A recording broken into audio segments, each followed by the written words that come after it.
Ok, el año es 1950 y Luis Buñuel acaba de publicar su nueva película llamada Los Olvidados. Esta película habla sobre la marginación social que viven varios niños en la Ciudad de México en esos años. Y así es como Buñuel decide iniciar la película.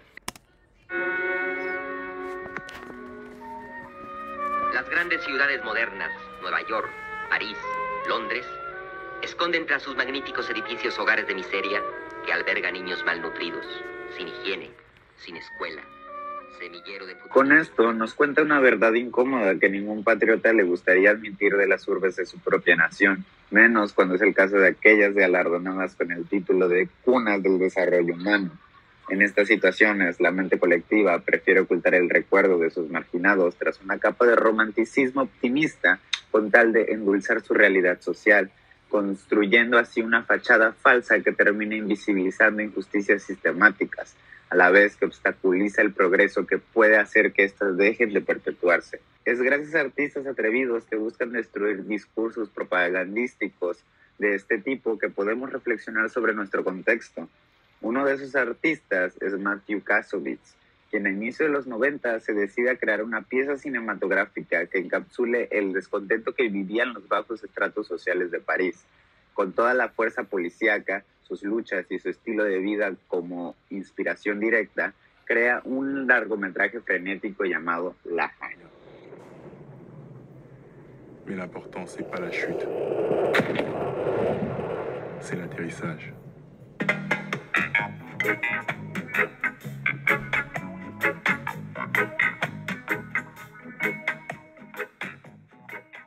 El filme nos retrata los barrios más oscuros de la ciudad de las luces, esos sitios donde la violencia es la única divisa y solo el eslabón más fuerte consigue llegar en una sola pieza al siguiente amanecer. ¿Qué pasa cuando un mundo constantemente te mastica vivo para luego escupirte en el asfalto? ¿Cómo es existir en una comunidad que cae en una espiral sin control? Y aún más importante, ¿hay alguna esperanza de progresar para aquellos que aspiran a más que su propio contexto?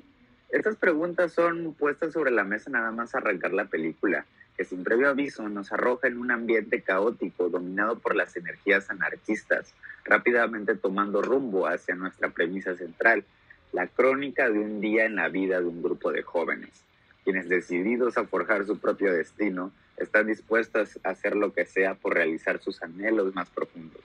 Dicho grupo de jóvenes consta de 3 individuos, quienes simbólicamente encarnan diferentes facetas del carácter humano. Asimismo, cada uno actúa como una caricatura de sus raíces étnicas.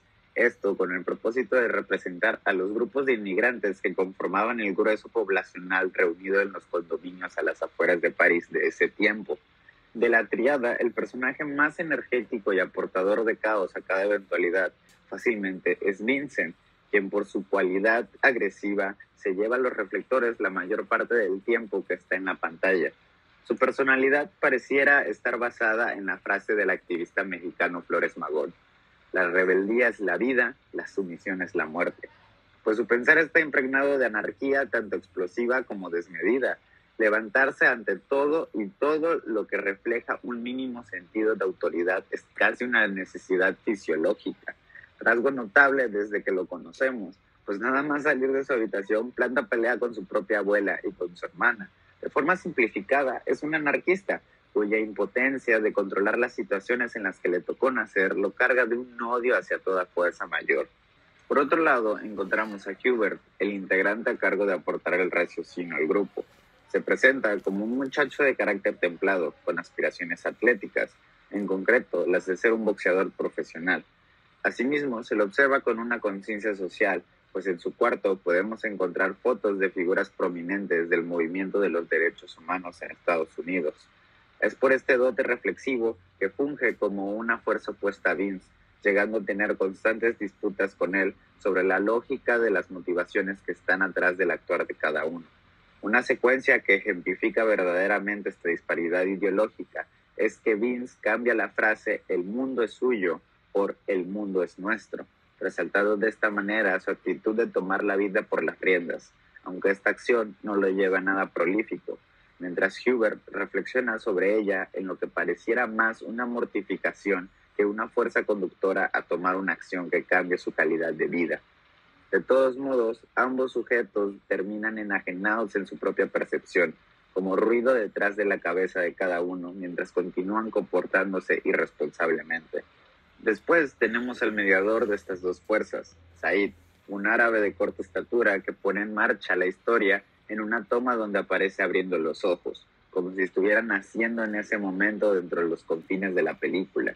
Se mueve por su mundo con la inocencia de un niño, característica que le viene como un don y una maldición, pues al mismo tiempo que ve con menos horror su entorno y no sufre de ninguna frustración aparente, es demasiado inmaduro para generar un sistema de defensa ante las inminentes situaciones traumáticas con las que se va a topar.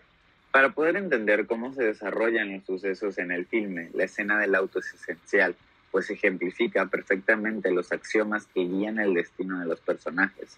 Primero, los tres se embarcan en la búsqueda por conseguir algo que consideran los sacará de un aprieto en el que se encuentran. Haciendo uso de la fuerza bruta en lugar de pensar un plan, terminan traspasando la barrera de lo legal de una forma muy torpe. Luego, un personaje inesperado sale a ponerle color a la escena, esto ya sea de forma agresiva o con fines cómicos. Luego, al conseguir su propósito, quedan inertes ante no saber cómo actuar después, pues no pueden manejar el poder que se les da, a causa de su poco ingenio y alta soberbia, resultando en un enrollo que no les deja más opción que salir huyendo. Esta plantilla la podemos aplicar en casi todos los puntos de conflicto que presenta la trama. Cuando platican con las chicas en el museo y no tienen la habilidad para seducirlas, cuando quieren ir al hospital para visitar a su amigo Abdel o para confrontar a Vince en un deseo de matar. Esta estructura es complementada por varios detalles de la narración muy precisos, como por ejemplo, la ideología del muchacho por el cual la ciudad se tiró al caos nunca es presentada, pues esta no era relevante para generar una rebelión, solo fue la violencia causando más violencia. También notamos que las pláticas del grupo no tienen importancia, la mayoría de sus acciones tampoco, resultan aparentemente intrascendentes para sus arcos. Sin embargo, el filme reincorpora alguna de estas ocurrencias para ocasionar puntos de conflicto. Esto se aprecia de forma notable al final, con los neonazis regresando por venganza.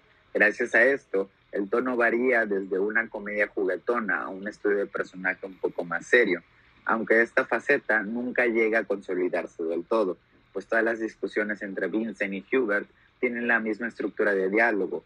No se llega a ahondar verdaderamente en las discrepancias de estos dos, llegando a tener los momentos más profundos en las escenas donde se mofan de tener pensamientos filosóficos. Finalizando el largometraje, podemos concluir que, entre todos, Hubert era el que mayor determinación tenía de romper con sus patrones autodestructivos, pues poseía el poder del análisis. Sin embargo, solo era capaz de apreciar su propia caída, convenciéndose a sí mismo que todo estaba bien siempre y cuando tuviera el anhelo de salir del gueto, postergando hasta la eternidad una acción decisiva que selle este ideal. Así es como termina por cumplir la profecía que nos cuenta desde un inicio. Lo importante no es la caída, sino el aterrizaje. Al ser Vincent asesinado, Hubert choca contra el suelo, viéndose a sí mismo en el punto de no retorno. Es forzado a actuar con la misma energía fúrica que su amigo, como si se estuviera vistiendo en sus ropas, cometiendo la acción que filosóficamente creía tan despreciable y rompiendo en el acto con la inocencia de Said, quien ahora tendrá que vivir con la conciencia de perder a aquellos que consideraba su familia a manos del mundo hostil en el que habitan. Y es aquí cuando vuelvo a recordar Los Olvidados de Luis Buñuel, pues poco después del clip que mencioné antes, la película dice: por eso esta película basada en hechos de la vida real no es optimista y deja la solución del problema a las fuerzas progresivas de la sociedad.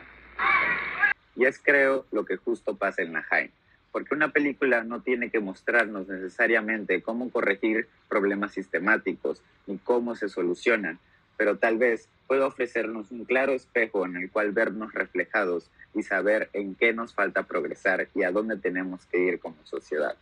Personalmente, encuentro mucho gusto en películas que plantean más preguntas y visibilizan más problemas que aquellas que intentan moralizar a la audiencia y decirles qué deberían de hacer. La Haine sirve como un testamento ideológico de su creador, pero también refleja el de varios jóvenes en esos tiempos. dando así un gran filme que, en mi opinión, es imperdible y todos deberían de ver al menos una vez. Está cargado de emoción, acción, comedia, momentos divertidos y también momentos tensos. Hay un poco de todo para todos y creo que es una gran recomendación. Así que si les gusta, procedan a verla. Muchas gracias, yo soy Ricardo y gracias por ver mi review.